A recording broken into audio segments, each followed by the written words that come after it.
വിശുദ്ധമായ റമദാനിൽ ഞങ്ങൾ എത്തിക്കണേ എന്ന് ദുആ ചെയ്യുന്നുവെങ്കിൽ ആർക്കാണ് സഹോദരങ്ങളെ ഉറപ്പുള്ളത്? ആർക്കാണ് ഈ വരുന്ന റമദാനിൽ ജീവിക്കുമെന്ന് പറയാൻ ഉറപ്പുള്ളത്? ഒരു ഉറപ്പുമില്ലാത്ത പാവങ്ങളാണ് നമ്മൾ. ഉമറാക്കൾ എവിടെയുണ്ട്? ഞാൻ അവർക്ക് ഇരുത്തിക്കൊണ്ട് ഓർമ്മപ്പെടുത്തുന്നത്, എപ്പോഴും എന്തും സംഭവിക്കാം. ഒരു കാലത്ത് പരിശുദ്ധമായ റജബ് മുഴുവനും നമ്മുടെ അരികിൽ നിന്ന് കഴിഞ്ഞുപോയെങ്കിൽ വിധിയുണ്ട് എങ്കിൽ അടുത്ത കൊല്ലം വരും എന്ന പ്രതീക്ഷ നമുക്ക് പറയാനുണ്ടെങ്കിൽ ഒരു ഉറപ്പുമില്ല സഹോദരങ്ങളെ, ഒരു ഉറപ്പുമില്ല. നമുക്ക് പല ആളുകളുടെ മരണങ്ങൾ നമ്മൾ കേൾക്കുമ്പോഴും മയ്യിത്ത് നിസ്കരിക്കുമ്പോഴും മയ്യിത്തിന്റെ കൂടെ പോകുന്ന സമയം ഖബറുകൾ ചെന്നുകൊണ്ട് മിൻഹാ ഖലഖ്നാക്കും മണ്ണ് ആ ഖബറിലേക്ക് വലിച്ചിടുന്ന ഘട്ടത്തിലും പടച്ചവനെ ഇന്ന് രാത്രി അല്ലെങ്കിൽ നാളത്തെ രാത്രി എന്നെ ഖബറിൽ വെച്ചിട്ട് ഇതുപോലെ നാട്ടിലുള്ളവർ മണ്ണ് വലിച്ചെറിയുന്ന അവസ്ഥ വരുന്നുണ്ടെങ്കിലോ, ഈ ഒരു ഓർമ്മ മനുഷ്യനിക്ക് വരുന്നില്ല. ഞാനടക്കമുള്ള നമ്മുടെ കഥകളാണ്. നഊദു ബില്ലാഹ്. പഴയ കാലത്ത് ചില അടയാളങ്ങൾക്കുണ്ടായിരുന്നു മരണത്തിനും മറ്റുമൊക്കെ. ഇപ്പോൾ ഒരുവിധ അടയാളമോ ഒന്നുമില്ല.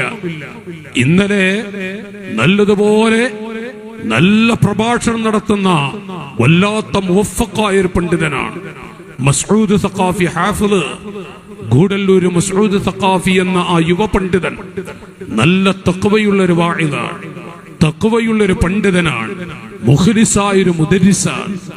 എത്ര കഴിവുള്ള ഒരു യുവ പണ്ഡിതനാണ്. ഇന്നലെ ദേവർശോല 3ാം ഡിവിഷനിലാണ് പ്രഭാഷണം. പാടന്തറ മർക്കസിന്റെ തൊട്ടടുത്ത് ആ പ്രഭാഷണം നടത്തിയ യുവ പണ്ഡിതൻ ഇന്ന് കാസർഗോഡ് ജില്ലയിലാണ് പ്രഭാഷണം ഏറ്റിട്ടുള്ളത്. ഇന്നലെ ഈ സമയം പ്രഭാഷണം നടത്തിയുന്ന ഘട്ടം അത് കഴിഞ്ഞിട്ട് കാസർഗോട്ടേക്ക് പോകാൻ ഒരുങ്ങുന്ന പണ്ഡിതമുത്ത്. പക്ഷേ ഒരു കുഴപ്പമില്ല, നേരം വെളുക്കുന്നത് വരെ ഒരു പ്രശ്നവുമില്ല, ഒരടയാളമില്ല. ബഹുമാനപ്പെട്ടവരുടെ കുടുംബമൊക്കെ ഗൂഡല്ലൂരിൽ താമസിക്കുന്നുണ്ട്. ഒരു പെങ്ങള് നമ്മുടെ സ്ഥാപനത്തിന്റെ തൊട്ടടുത്താണുള്ളത്. ആ വീട്ടിലൊക്കെ പോയി പ്രഭാഷണം കഴിഞ്ഞ് വഅദ് കഴിഞ്ഞ് ആ വീട്ടിലൊക്കെ പോയി എല്ലാ കുടുംബങ്ങളോടും സന്തോഷത്തോടെ തമാശയും സന്തോഷമൊക്കെ നടത്തി പറഞ്ഞ് വീട്ടിലേക്ക് പോയി. പ്രഭാതത്തിന് മുമ്പ് വീട്ടിലെത്തി. വല്ല കുഴപ്പമുണ്ടോ സഹോദരങ്ങളെ? എത്ര നല്ല മുവഫഖായ ഒരു പണ്ഡിതനാണ്, ഒരു ചെറുപ്പക്കാരനായ പണ്ഡിതനാണ്. ആ പണ്ഡിതൻ നേരം വെളുത്തു മരണപ്പെട്ട വിവരമാണ് നമ്മളൊക്കെ കേൾക്കുന്നത്. ഒരു ചെറിയ അടയാളമെങ്കിലും ഇല്ല. ലോകത്തോട് വിട പറഞ്ഞു. അല്ലാഹു മസ്ഊദ് സഖാഫി എന്ന ആ യുവ പണ്ഡിതന്റെ ഖബർ യാ റബ്ബൽ ആലമീൻ, ഞങ്ങളുടെ ആ അനുജന്റെ ഖബർ നീ പ്രകാശിപ്പിക്കണേ അല്ലാഹ്. ആ സഹോദരന്റെ ദർജ നീ ഏറ്റിക്കൊടുക്കണേ റഹ്മാനേ. ധാരാളം വർഷം ദർസ് നടത്തി, ഒരുപാട് പണ്ഡിതന്മാരവിടെത്തി, ധാരാളം മുഅ്മിനീങ്ങൾക്ക് വഅദ് പറഞ്ഞു കൊടുത്തു. അഷ്റഫുൽ ഖൽഖ് സല്ലല്ലാഹു അലൈഹി വസല്ലം തങ്ങളോടുള്ള മഹബ്ബത്തിന്റെ ഇഷ്കിന്റെ ഭാഗങ്ങൾ 10,000 പാവങ്ങളുടെ മനസ്സിലേക്ക് കൊടുക്കാൻ അവസരം കിട്ടിയ ആ പണ്ഡിതന്റെ വഅദുകളും ദർസും മറ്റ് അമലുകളും അതിന്റെ സവാബ് നീ ഖബറിലേക്ക് എത്തിച്ചു കൊടുക്കണേ റബ്ബേ. ആദ്യത്തെ രാത്രിയാണ് ഇന്നത്തെ ഖബർ, നീ പ്രകാശിപ്പിക്കണേ അല്ലാഹ്, സ്വർഗ്ഗത്തോപ്പാക്കണേ റഹ്മാനേ. നാട്ടുകാരോട് ഞാൻ ഓർമ്മപ്പെടുത്തുന്നത്, ജ്യേഷ്ഠാനുജന്മാരെ, ഞാൻ ഇന്നിവിടെ വഅദ് പറയുന്നു, ഒരു പിടുത്തല്ല. നേരം വെളുക്കുമ്പോഴുള്ള അവസ്ഥ അറിയില്ല. ബഹുമാനപ്പെട്ട പഴശ്ശി ഉസ്താദ് അല്ലാഹു അവിടുത്തെ ദറജയേറ്റി കൊടുക്കുമാറാവട്ടെ. പഴശ്ശി ഉസ്താദ് ഇതുപോലെ നല്ല പ്രഭാഷണം നടത്തിയിട്ട് പെട്ടെന്ന് കേൾക്കുന്നു ലോകത്തോട് വിട പറഞ്ഞ വിവരങ്ങൾ. സാഹചര്യം അങ്ങനെയാണ്. പഴയ കാലത്ത് ചില അടയാളങ്ങളൊക്കെ ഉണ്ടായിരുന്നുവെങ്കിൽ ഇന്ന് അങ്ങനെയുള്ള ഒന്നുമില്ല. എപ്പോഴാണ് എന്താണ് ഒരു പിടുത്തമില്ലാത്തൊരു ഘട്ടം.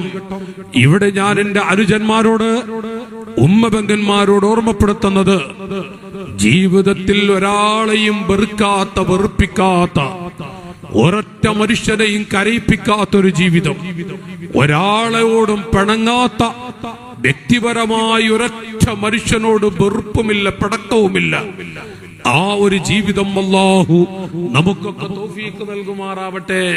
സഹോദരങ്ങളെ, ഞാൻ ഇതൊക്കെ പറയുമ്പോഴും ഞാനിവിടെ പോയി, ഇന്നലെ മസ്ഊദ് സഖാഫി പ്രസംഗിച്ച അവിടെ പോയിട്ടാണ് ഞാൻ നാട്ടിൽ നിന്നാണ് വരുന്നത്.